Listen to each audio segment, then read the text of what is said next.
Bom dia, pessoal.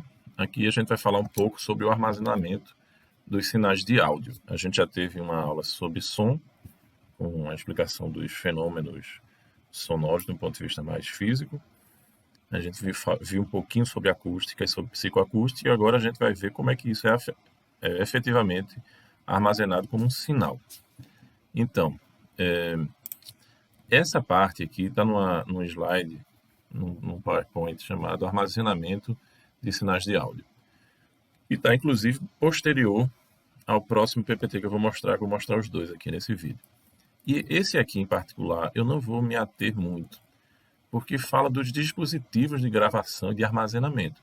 E aí, acho que é um assunto mais detalhado para quem tem interesse. Eu acho que não faz muita parte da disciplina e a gente pode passar, certo?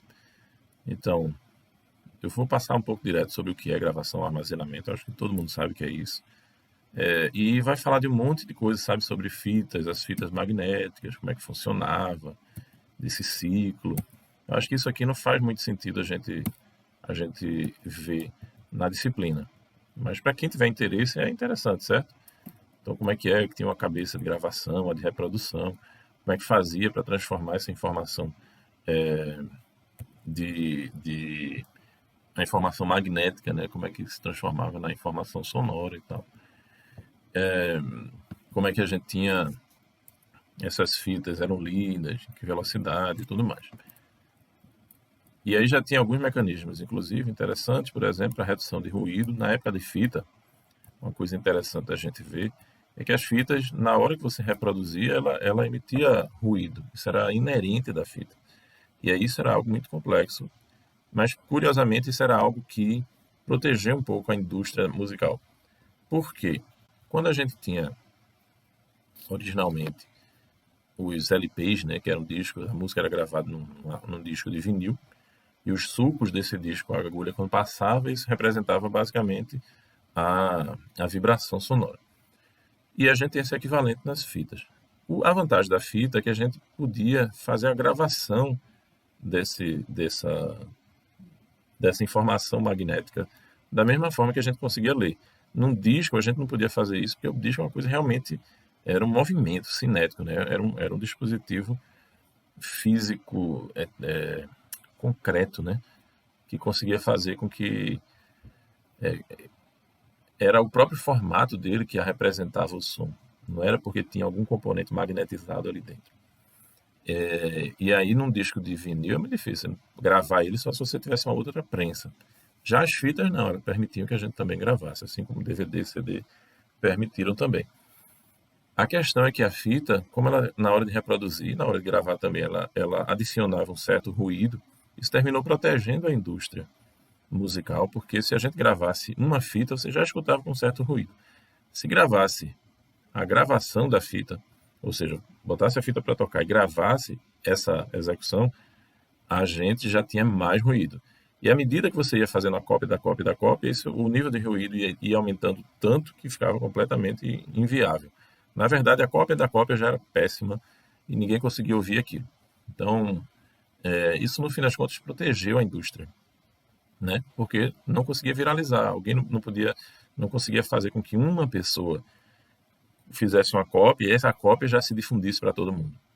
Então, nesse mundo, né, pandêmico aqui, dá para entender bem, né? Então, o fator de reprodução de uma fita magnética era muito mais baixo do que foi depois com o arquivo. Porque quando ele virou digital, a coisa central desse processo é que ele não tinha perda. Porque na prática você tem uma certa perda sempre, mas fica dentro da margem que você mantém, consegue continuar lendo como um 0 ou como um 1. Então, no fim das contas, aquilo dali, a informação em si não se perde. A gente pode ser danificado, mas não um ruído que é acrescentado.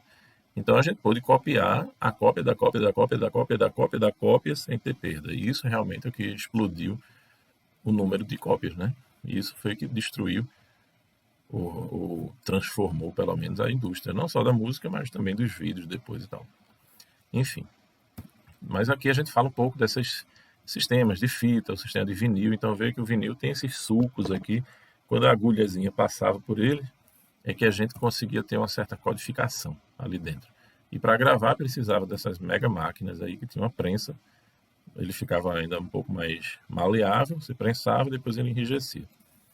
E aí para isso você tinha um toca-fita, não sei quem de vocês já chegou a pegar ou conhece algum toca-fita de vinil. E basicamente o vinil até hoje tem muitos adeptos, mas ainda é um sistema analógico. Depois é que veio o armazenamento digital. E aí existiram as fitas também, não vou entrar em muitos detalhes na fita, mas também tinha o equivalente, né, do magnético, o magnetizado ou não magnetizado, como um 0 como um 1. Não preciso passar muito essas coisas da fita aqui. A grande questão é quando chegou a fita DAT, assim, a gente pode pular um pouco isso, tá vendo? 80 e poucos começaram, mas isso não vingou muito, né? O padrão DAT não chegou para a grande população. O que realmente vingou foi quando chegou aí. Os compact discs é quando a gente chegou na popularização do armazenamento digital de música. Aí a gente tinha realmente discos que continham 600 milhões de bytes, não é isso? Nem lembro mais quanto é que tinha. De bytes, isso quer dizer que estava na casa dos alguns bilhões de zeros e uns ali dentro. O 0 e 1 era o quê? Era uma luz que incidia lá e ela podia ser refletida ou não. Se ela é refletida, ela é um 0, se não é refletida, é um 1, ou é o contrário, não lembro mais. Mas enfim, teve o seu padrão, os primórdios do CD. Foi nessa época aí, 70 e pouco, 80, mas foi nos anos 90 por aí que ela realmente se popularizou, né? Que ganhou o mundo. E aí tem os dados curiosos do CD, é que ele definiu um certo padrão. Então, se a gente está dizendo, ó, eu vou querer gravar música, aí a gente tem que se perguntar algumas coisas. Por exemplo, até que frequência você quer gravar? Você quer gravar um som extremamente agudo que ninguém consegue ouvir? A resposta foi não. Até quanto então? Aí as pessoas pensaram, poxa, se eu tenho as pessoas ouvindo até 20 mil Hz, eu vou dar um certo desvio para isso, ele precisa de uma certa margem para fazer a atenuação no final e tal. E aí deram uma certa margem, isso quer dizer que ele armazena, a princípio, em teoria, até 22 mil Hz, mais ou menos. Ele é capaz de armazenar e reproduzir. Na prática, esse finalzinho aí já não reproduz tão bem. Então, o normal é que ele vai reproduzir com qualidade até mais ou menos os 20 mil Hz, que é a faixa que a gente ouve. Para poder reproduzir um som em 20 mil Hz, a gente precisa, segundo o Nyquist, a gente precisa de uma taxa de armazenamento de 2 vezes isso. E aí, por isso que tem essa taxa maluca de 44.1 kHz, ou seja, 44.100 Hz. Ou seja, você tem 44.100 amostras a cada segundo de áudio. A segunda pergunta é, quantos bits para armazenar cada amostra dessa de áudio? Então, quantos zeros e uns? E escolheu-se que são 16 bits, ou seja, 2 elevado a 16 níveis de discriminação na amplitude desse sinal. Além disso, se decidiu que seria um canal estéreo.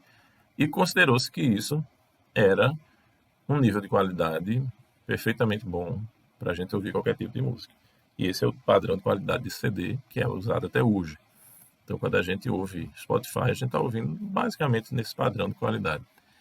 E, embora para a grandíssima maioria das pessoas esse padrão de qualidade seja ótimo, para algumas pessoas ele não é suficiente. Tem gente que acha que o analógico ele é mais fiel ao som original. Talvez essas pessoas tenham ouvido realmente escutem frequências acima dos 20 mil Hz, pode ser que eles tenham alguma percepção específica, ou pode ser que elas apenas gostem do barulhinho da agulha arranhando lá no vinil. Mas, além disso, quem trabalha com música, por exemplo, quem trabalha em estúdio, é normal que grave a taxas maiores, porque aí a gente consegue manipular sem com que isso traga efeitos bizarros no som. Manipular, por exemplo, acelerando a música, desacelerando a música, modificando, processando a música e tendo informação suficiente para manipular sem que o resultado final seja distorcido. E, enfim, mas na execução, a qualidade de CD continua sendo padrão, é o que praticamente todo mundo escuta de muito bom grado. Isso dá 1,5 milhão mais ou menos de bits por segundo para a gente processar. Então, qualquer máquina de tocar um CD tem que ser capaz de processar e ajustar uma certa membrana de uma caixa de som, por exemplo, 1,5 milhão de vezes por segundo. É basicamente isso que faz. Na verdade, 700 mil vezes por segundo de cada lado, né? 700 mil vezes no lado esquerdo, 700 mil vezes no lado direito. Além disso, tem alguns dados adicionais de controle, não é muito o que é o caso, mas esse final é interessante, a gente saber quanto de informação se colocava no CD, porque dado que a gente tem um cabeçote que conseguia ler um CD, a gente sabia a precisão máxima que ele conseguia obter, a gente podia gravar muita música e isso ia terminar gerando um disco maior, ou podia gerar menos música e você teria um disco menor, tanto que existe aquele mini CD que é um CDzinho desse tamanho. E aí ficou a pergunta, isso daí é para armazenar quanto tempo de música? E ficou aquela discussão eterna. As pessoas, não, vamos ser simplistas e vamos colocar em 1 hora, mas aí tinha disco que passava de 1 hora, e aí fica essa confusão eterna, né? E aí, quem deu a sugestão foi o maestro mais conhecido do mundo, que é o Karajan, e ele sugeriu que fosse suficiente para gravar a Nona Sinfonia de Beethoven. E era uma sinfonia que durava 74 minutos e 33 segundos, e fazendo a conta de trás para frente, as pessoas viram quantos bits precisavam e que tamanho teria esse CD. Então, o CD que a gente usa, que é o mesmo tamanho do DVD, etc. Aquela dimensão veio da duração da Nona Sinfonia de Beethoven. E aí tem alguns dados técnicos que eu não vou entrar em muitos detalhes aqui. Então, esses detalhes do CD assim, não é muito o caso. O DVD ele foi na mesma linha do CD. Além do CD e do DVD, teve o Laserdisc também. Na verdade, o nome CD é o disco compacto. Originalmente, o disco mesmo se chamava disco de laser. E era um disco grande do tamanho de um vinil, assim. E ele foi usado basicamente para gravação de vídeos, mas não vingou muito. Chegou a ter uma certa indústria, mas não vingou tanto. Era a mesma tecnologia de CD e tal. Só que era basicamente um CDzão grande. O CD, que foi feito para música, é uma versão reduzida do Laserdisc. Então, é um disco de laser compacto. E aí daí o nome Compact Disc. O Laserdisc não vingou muito. O que vingou foi quando surgiu o DVD. O DVD manteve a mesma dimensão, que era mais prática, né? Que era aquela dimensão mais ou menos desse tamanho assim. Então manteve isso, mas teve uma melhoria na tecnologia, que na verdade o que eles fizeram foi colocar várias camadas. O CD tem um feixe de laser, né, que ele incide e pode ser refletido ou não. E aí o que o DVD fez foi ter várias camadas que podem refletir mais ou menos. E de acordo com como ele reflete o laser original, ele identifica o que tem em cada uma das camadas. E dessa forma ele conseguiu aumentar significativamente o tamanho do disco. Ele ficou, acho que, 6 vezes mais, com mais memória. E aí permitiu que a gente gravasse um filme ali dentro. E aí também não vou entrar em muitos detalhes, tem vários tamanhos também de DVD. Hoje em dia até DVD caiu em desuso, né? Blu-ray, então, teve a vida mais curta ainda. Foi algo que, por sinal, surgiu lá na Sony, né? Originalmente nos PlayStations. E também, dentro da mesma lógica, era uma evolução ainda dos DVDs. Então, aí ele meio que terminou a mídia física, né? Porque depois disso passou a ser tudo na nuvem, ou ficar no máximo em pendrives e coisas assim. Então, e hoje em dia está tudo na nuvem em serviços de streaming, então você nem sequer compra mais o conteúdo, né? Você aluga um acesso a um serviço que te oferece conteúdo. Então mudou tudo, mudou o modelo de negócio, mudou tudo. Então assim, a mídia física ela faz cada vez menos sentido. E na maior parte das vezes a gente tem isso dentro dos computadores da gente. Mas enfim, seja qual for a mídia, essa informação ela vai ser armazenada de alguma forma. Então tem vários tipos de arquivo e tal. Eu não vou entrar em detalhes também sobre cada um dos arquivos. O mais conhecido para a música é o WAV, ou WAV, que é o equivalente ao AIFF do Mac, e basicamente é informação sem compressão nenhuma. Ele não tem, é simplesmente as amostras que vão sendo lidas. Simples assim. Tem um cabeçalho para dizer que é um arquivo do tipo RIF, que é um WAV, tem o nome do arquivo e tal, e depois é milhões e milhões de dados. Como a gente viu ali, tem 1,5 milhão de bits por segundo, né? Então, depois disso aí é um dado que não acaba mais. Então, basicamente é isso. E arquivos WAV, eles podem ter várias taxas de amostragem. O padrão mais normal é 44.100, que é a qualidade do CD. Ter 8 bits por bloco, 16 bits por bloco. Quer dizer, cada amostra ele vai ter normalmente 16 bits ou 8 e tal. E pode ser estéreo, pode ser mono. E tem alguns outros formatos, né? Então, tem o AIFF, tem o AU e assim por diante. Depois disso, você tem os formatos codificados, como MP3 e tal. E aí não vou entrar também em detalhes de cada um. Tem uma apresentação específica sobre compressão de arquivos. O slide está disponível, mas eu não vou preparar o vídeo para ele, porque é realmente opcional. O que eu acho que vale a pena é quando a gente entra nessa daqui. E esse aqui, curiosamente, estava antes daquele outro slide, mas eu acho que faz mais sentido que ele entre depois. Então, isso aqui é sobre sinais de áudio. E aí, isso aí é o mesmo se for um arquivo WAV, ou se é um arquivo AIFF, ou se é um CD, que no fim das contas a informação está ali dentro do CD. O sinal de áudio em si vai seguir esse padrão daqui. Inclusive, se for um MP3 ou se for um arquivo na nuvem, num formato próprio de um serviço de streaming que você use. Depois dele ser decodificado, ele vira um sinal de áudio como todos os outros. Então, primeira coisa é o que é um áudio. O áudio é um som armazenado. Som é o som no mundo físico. Mas quando esse som é armazenado numa certa máquina, a gente chama isso de áudio. O áudio é a representação de um som. E aí? Podem ter várias representações para esse som. O fenômeno sonoro é isso aqui que a gente está vendo aqui em cima, com esses pontinhos aqui. Então pense assim numa piscina de bolinhas. Se você mergulha nessa piscina de bolinhas, você vai fazer com que elas colidam umas com as outras. E uma empurra a outra, na hora que empurra, ela mesmo volta um pouco. A bola que ela empurrou vai para frente, termina batendo uma outra bola, e aí essa volta e empurra a outra e tal. Isso faz um movimento de ondas.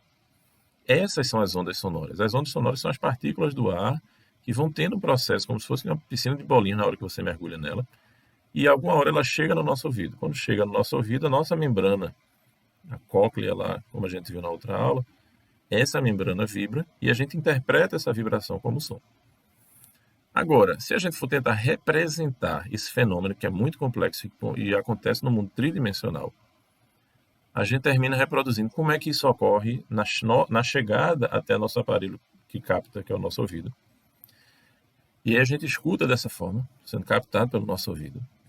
E na hora que ele capta, o que ela faz é que ele transforma essas moléculas chegando em uma vibração. A membrana é empurrada, depois ela volta, ela passa do estado de repouso, porque tem uma certa inércia ali, aí ela chega até um ponto e volta e vai ficar fazendo uma certa variação.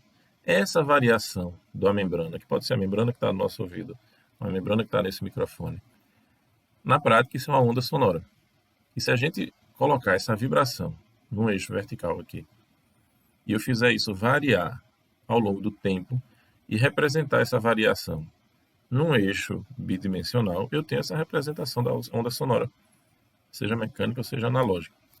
Essa representação aqui, clássica, com essa ondinha assim, é a representação de uma membrana vibrando ao longo do tempo. E essa membrana vibra ao longo do tempo de acordo com essas bolinhas, que são essas partículas que estão no ar, que vão colidindo umas com as outras até que cheguem no nosso ouvido, certo? Essa onda sonora é que, de alguma forma, ela é transformada numa informação digital, para a gente ter o nosso áudio digital. Então, qual é o problema? É muito difícil manipular o som enquanto uma forma mecânica de solução de energia. E a gente precisa armazenar isso de uma forma mais simples, certo? Vamos pular tem muita explicação aí que eu não acho que esteja ajudando tanto. O sinal analógico tem isso, certo? A gente está tocando aqui nesse lado esquerdo. Está tocando aqui, isso aqui é captado por um microfone, que tem uma membraninha aqui dentro, vai variando ao longo do tempo.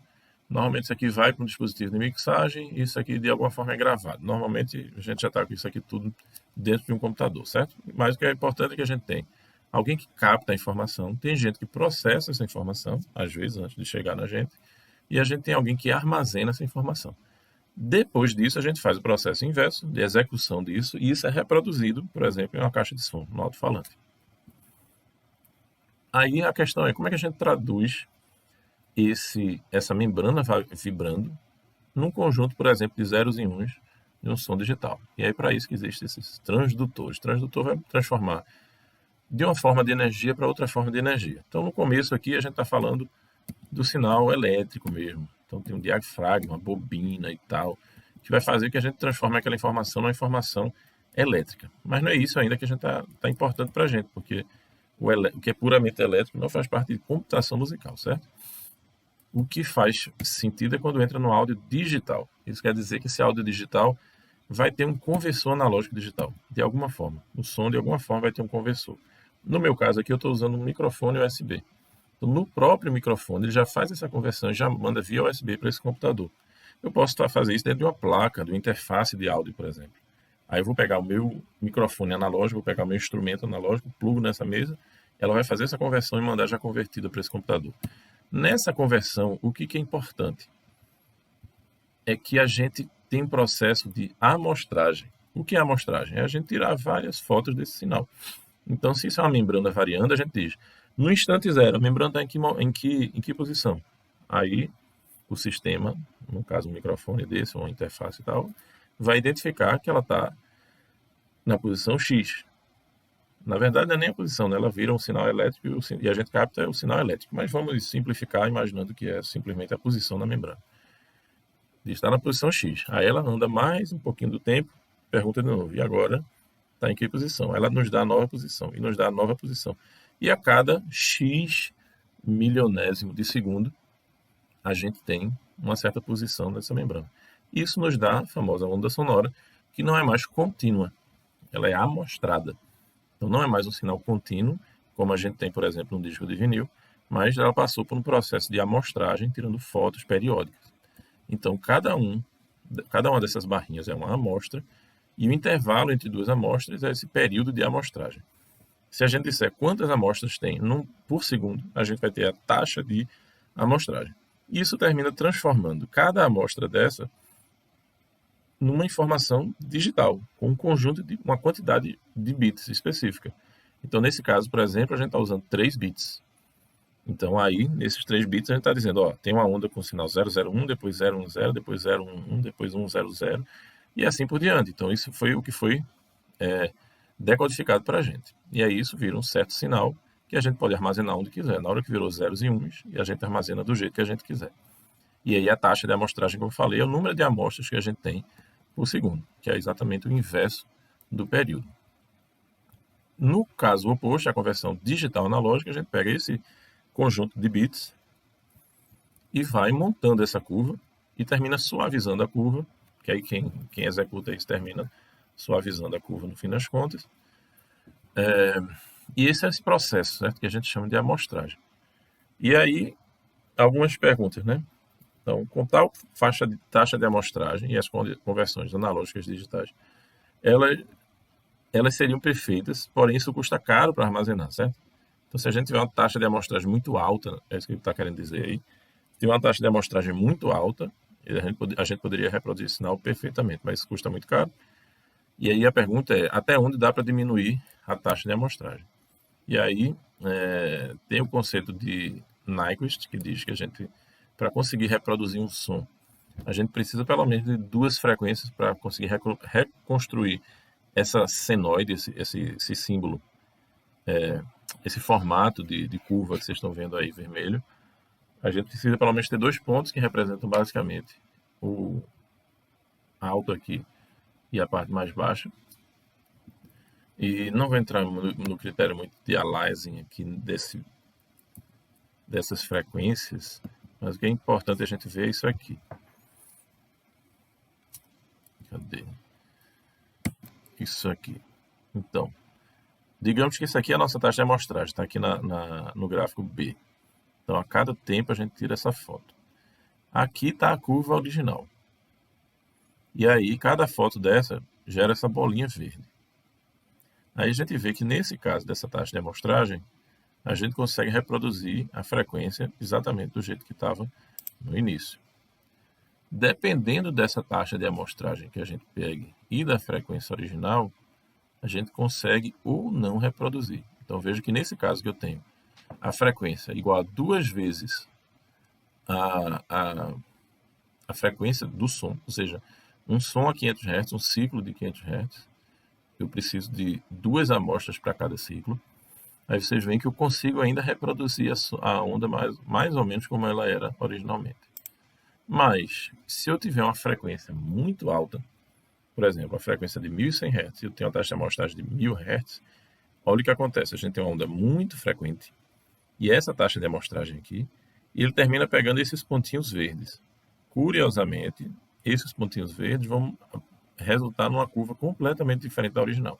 Isso quer dizer que a taxa de amostragem não foi o suficiente para armazenar essa informação daqui. Isso quer dizer que se eu tenho uma taxa de amostragem de 1000 Hz, eu consigo armazenar um som de 500 Hz, consigo armazenar um de 125 Hz, mas eu não consigo armazenar um de 100 Hz. E é basicamente isso que Nyquist formulou e comprovou. E essa fórmula que ele diz que a taxa de amostragem tem que ser pelo menos 2 vezes a frequência máxima que você quer representar. E aí o trade-off é isso aqui. Quanto maior a taxa, mais precisa é a informação que você está capturando, que ela vai capturar com exatidão o que foi tocado. Mas aí você vai ter mais informação para armazenar. E aí é onde está o compromisso que a gente precisa ter. Hoje em dia a memória é muito mais barata e a gente tem máquinas com muito mais poder computacional. Mas isso já foi muito complicado. Então a ideia é que a gente use essa taxa de amostragem um pouco acima do critério de Nyquist. Por isso que, para a gente gravar música até 20.000 Hz, a gente terminou fazendo uma qualidade de CD a 44.000 Hz. E aí tem essas razões. Por que é um pouquinho acima? Primeiro, porque a matemática é diferente da engenharia. Sons acima de 20 Hz têm efeitos fisiológicos e psicológicos nos ouvintes e não deveriam ser cortados. Mas basta garantir uma boa taxa de amostragem? Não, é preciso também restringir a máxima frequência do sinal que vai ser amostrado. E aí por isso a gente tem também filtros de anti-aliasing. Esse tipo de coisa, qualquer máquina que você ligue já vai ter. Então, uma máquina qualquer dessa, ela passa um filtro para eliminar as frequências que sejam muito, muito agudas. Depois é que ela vai para um processo de armazenamento. A segunda parte, depois da amostragem, é a parte de quantificação. A quantificação é a discretização dos valores da amostra. Na hora que ele diz, a minha membrana está exatamente nesse nível. Você precisa de quantos bits para dizer que nível é esse? Lembre, se você usar um bit só, você só consegue diferenciar em 2 níveis. Então, é extremamente grosseiro. Se você tiver 3 bits, você diferencia entre 8 níveis diferentes. É menos grosseiro. Se a gente tiver 10 bits, a gente armazena 1024 níveis de variações, né, desse nível. E assim por diante. A pergunta fica quantos bits a gente, nosso ouvido, percebe como assim, já é suficiente para o nosso ouvido. E aí o que ficou definido, no fim das contas, nos testes e tal, quando se definiu o formato digital, é que 16 bits era um valor suficiente para as pessoas. Mas o importante é isso, certo? A quantização permite a gente reproduzir o sinal mais fielmente. Então aqui, por exemplo, se a gente só tiver 2 níveis, esse negócio vai ficar dessa forma, bem quadradão. Vejam que o original é essa onda aqui que parece uma montanha, certo? Seria esse sinal, esse aqui é o sinal original. Se a gente disser, eu só tenho 1 bit para armazenar, ele vai conseguir reproduzir dessa forma. É uma forma bem grosseira, vai ficar um quadradão assim. Se eu disser, eu tenho 16 níveis, são 4 bits, né?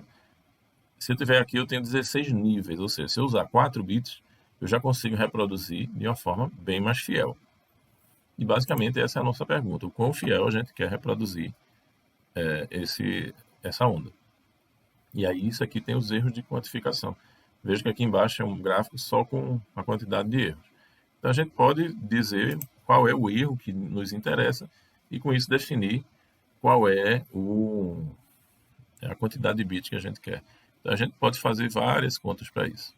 Então isso depende do sinal, depende do ruído, depende da precisão da quantificação. Então normalmente o que a gente está querendo é melhorar, deixar o mais fiel possível essa onda original e fazer com que a relação sinal-ruído seja a maior possível. O que é uma relação sinal-ruído? Qual é o som, qual é a diferença entre a amplitude do som, efetivamente, que eu gravo, para o som que ele grava quando eu estou fazendo silêncio. Então, se eu pegar a amplitude nesse momento que eu estou falando e dividir pela amplitude do momento que eu me calo aqui. Esse é o som. Vejam o ruído de base, é esse aqui.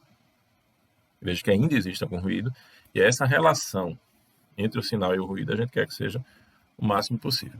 Então, para ter uma qualidade suficiente para que a gente consiga armazenar bem, inclusive para manter uma boa relação sinal-ruído e a gente ter precisão na onda que a gente está querendo armazenar, considerou-se que 16 bits era um nível suficiente. Mas, mais uma vez, quanto mais bit, quanto mais informação a gente coloca, mais preciso, mas também mais dispendioso. Sempre esse é o trade-off da gente. E aí, para isso, tem várias codificações. Então, tem PCM, que é o Pulse Code Modulation, que pode ser linear ou pode não ser linear.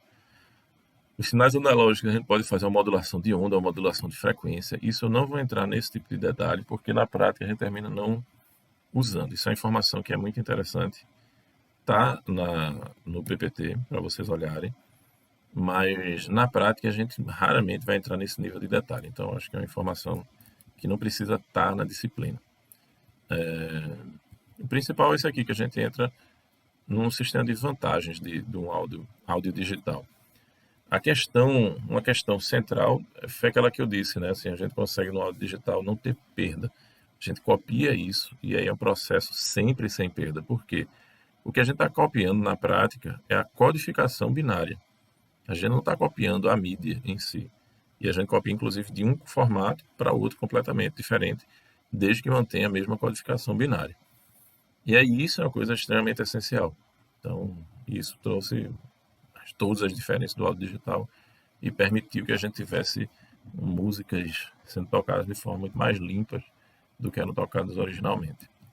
E aí trouxe todas as vantagens do processamento do digital, porque aí permitiu que máquinas digitais como computadores pudessem manipular essas informações. Então tudo que surgiu, a revolução digital no mundo do áudio e da música, veio graças a gente reconfigurar o armazenamento da música de um processo analógico para um processo digital. Mas enfim, eu não vou entrar em detalhes sobre PCM, sobre nada dessas coisas. Então, a codificação analógica digital, de digital para analógico, nada disso eu vou entrar. Ok? Então, agradeço pela atenção de vocês e já vou aqui gravar a próxima.